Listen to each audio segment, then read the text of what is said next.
Welcome to another Maz Play video. This is MazMojito, and today we're going to be getting into a new type of survival game. We're going to be playing Above Snakes. Let's get to it.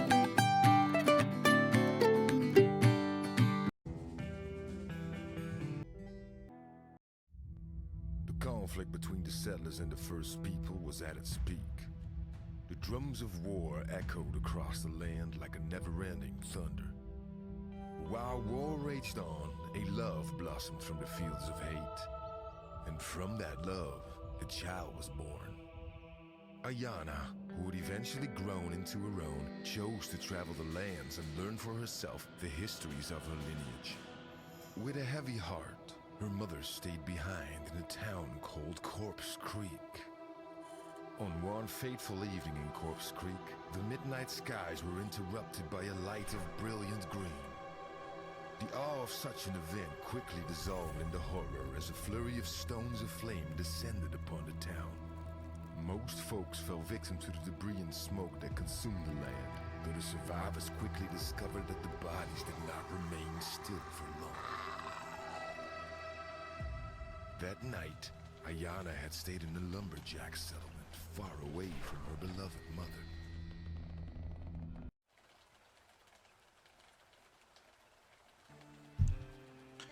All right, so we're jumping right into it. This is a game that I've played before for a little bit, but then took a long break, which just seems to be a common theme amongst all the games that I play. But this is basically a kind of an isometric view style game, top down, kind of like Humanity, and has a little bit of zombie element in it. It has an interesting map system where as you play, you unlock sections of the map, so you can really design the map that any way you want. And then of course you have your character quests here, so a little bit of a cartoony animation style feel, but still very fun game. A lot of gathering, chopping, mining, fishing, all your typical elements for survival game. So here is just a introduction, giving you a little bit of the backstory of the game. Basically, some kind of meteor or something crash, causing a zombie plague to spread and the nearby town to pretty much become infested with zombies. Your main character here is her mother is Native American, and I guess her father is a settler. She grew up with her mother. She's out doing her thing, exploring, while her mother stayed at town. So obviously her family, her mother, got impacted.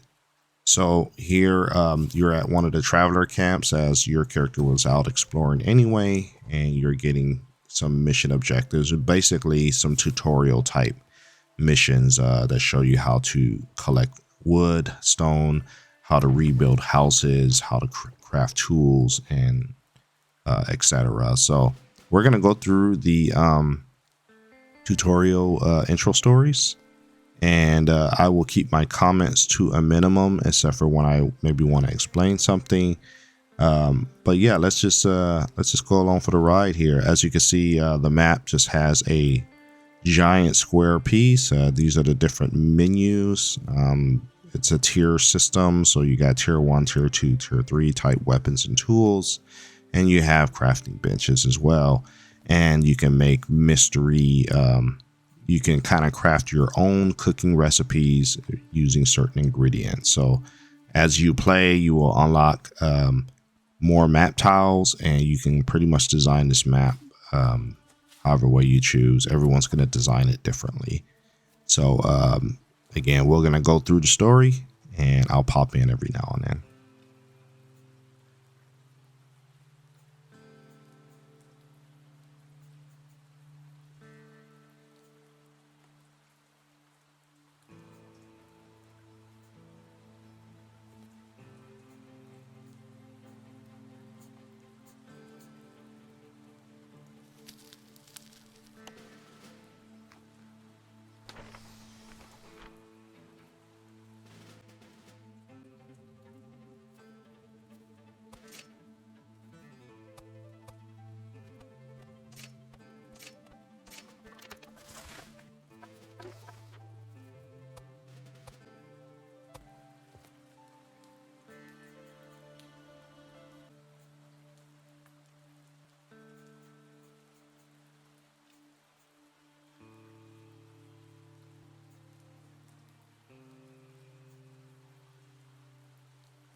right, so now we've unlocked the building menu for the game.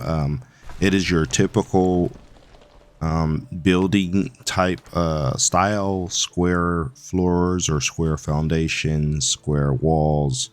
I did not see any triangle type pieces here, so you can't really make any kind of curved buildings, but you can make your typical square building. And yes, you will need workbenches to unlock certain things. Everything that you put down can be picked up and relocated, so that's a pretty cool thing. But now that we finished the lady's quest, she basically gave us the house and the land. Once we learn how to build a replacement house, you'll see that coming up next.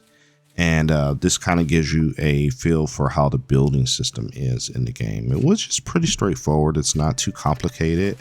It's a very chill, relaxed game. So if you're into this building style, I think this is definitely a game that you're going to enjoy. So we're going to keep going through it, and I'll pop back in as needed.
Alright, so here's an example of how the zombies are in the game.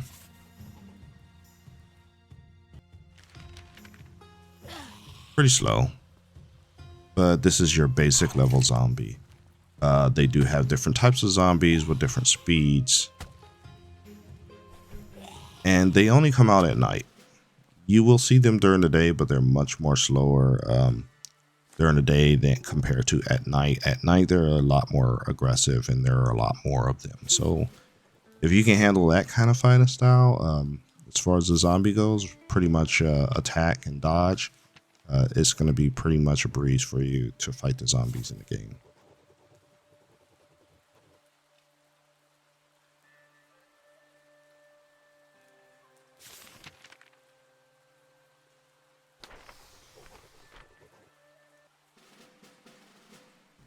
Alright, so here's that interesting world placement map building system. They basically allow you to put a different world piece on this square type grid, and that unlocks a new section of the map as well as new resources that you can pick from or chop down or harvest or mine or whatever. As you play, you will unlock more and more world map pieces that are different styles, and you can customize the map however way you see fit.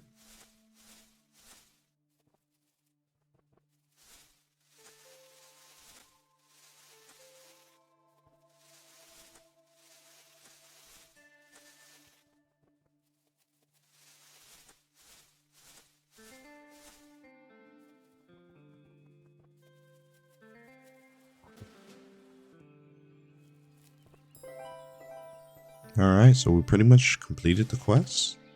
Here's a letter basically saying this camp is now yours. You can do with it how you please. You can clear it all out, start fresh, or you can keep the buildings. It's up to you. Most of these buildings are pretty raggedy, so I'm going to go ahead and clear them out. Just make sure that you loot everything that was in them before you do this.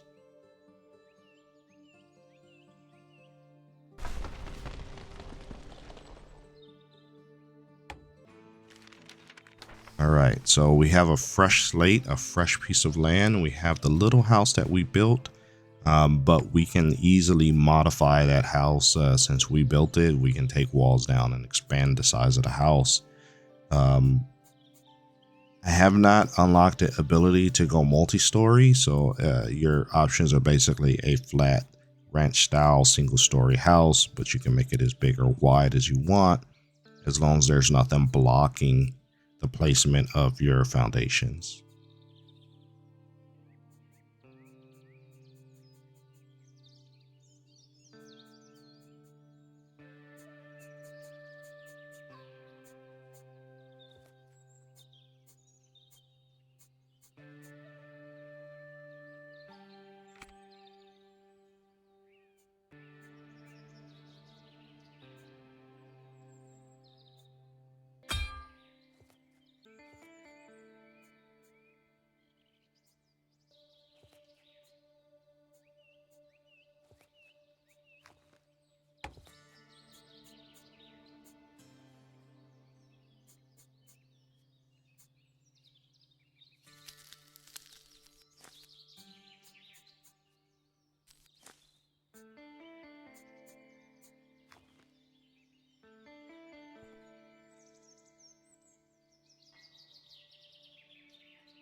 All right, so we've picked up everything that was outside that could go inside and repositioned it in the house. The only thing that we really can't move is the campfire. I believe that has to stay outside, which makes perfect sense. So we'll have to do all of our cooking out here in front of the house. Um, as you see the cooking menu come up here, this is where I was talking about. You can kind of mix and match different recipes. If it says new recipes, new recipe, that is something that you're going to unlock and you'll be able to cook again in the future. But you'll be able to see what kind of benefits you get from cooking that meal. The workbench also can be upgraded. And already you can see with the cartography table, you can see the different world map pieces that will become available as you get XP. And you can get XP in this game doing anything from chopping trees to cooking to mining stone. Also, the campfire over time will go out. As you can see, the red symbol by the fire logo, when that blanks out, you'll just have to restart the fire as long as you have wood in your inventory. The trees and the stone do come back every day, or at least every other day. So things that you've chopped down or mined, as you can see on my screen, will start popping back in. So you kind of have an endless supply of resources for each tile. Even though you pick it clean or chop down things, they will respawn back in. So you don't have to worry about that. We have quite a few things that we can craft and upgrade. This gives us an idea of what kind of resources we need to be looking for or going after. Some resources are locked behind certain map squares, so they're probably not available to us until later in the game. But for now, we'll just work with what we have and continue to use the upper left menu or journal entries to show us what we're supposed to be doing next. But again, this is a pretty sandbox game. You can follow along the quest lines. All the quest lines are going to do is open up more crafting options and more map squares of variety for you to place down. But you can take your time with it, really focus on building up this house. But again, you won't be able to get all the furniture that's going to become available to you until you finish these quest lines.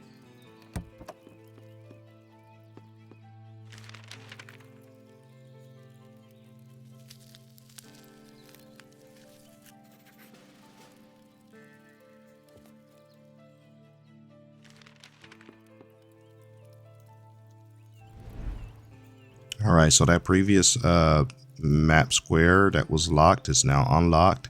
You'll be able to see where you can place the items because the borders turn green if you can place it there. It'll turn red if you cannot position it there. And you can rotate these squares to however way direction you need to, especially if one side is red. So as you put down one map piece, another map piece becomes available, and it tells you what kind of resources you need to unlock that square. These are pretty low level map pieces, so most of the resources are going to be sticks and stones, and some of them be like berries, basically things that are pretty easy to get.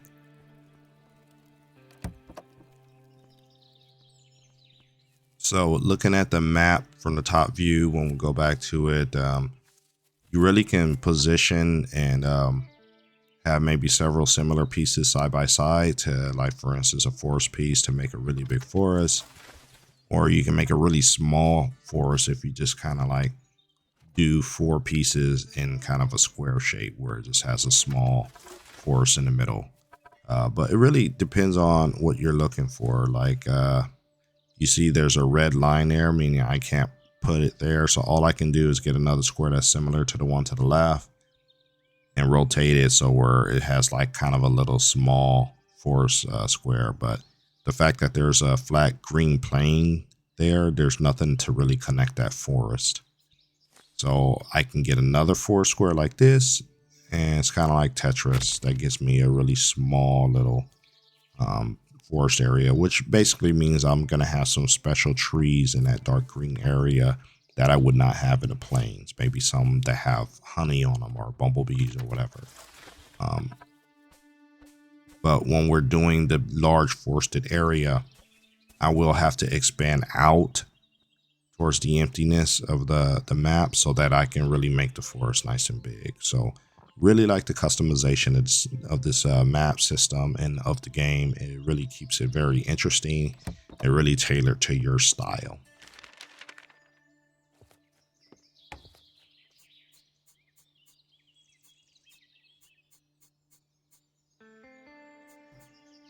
Okay, so at this point, still got plenty of things to unlock, but I think this is a good point in the game where we can put a bookmark in it.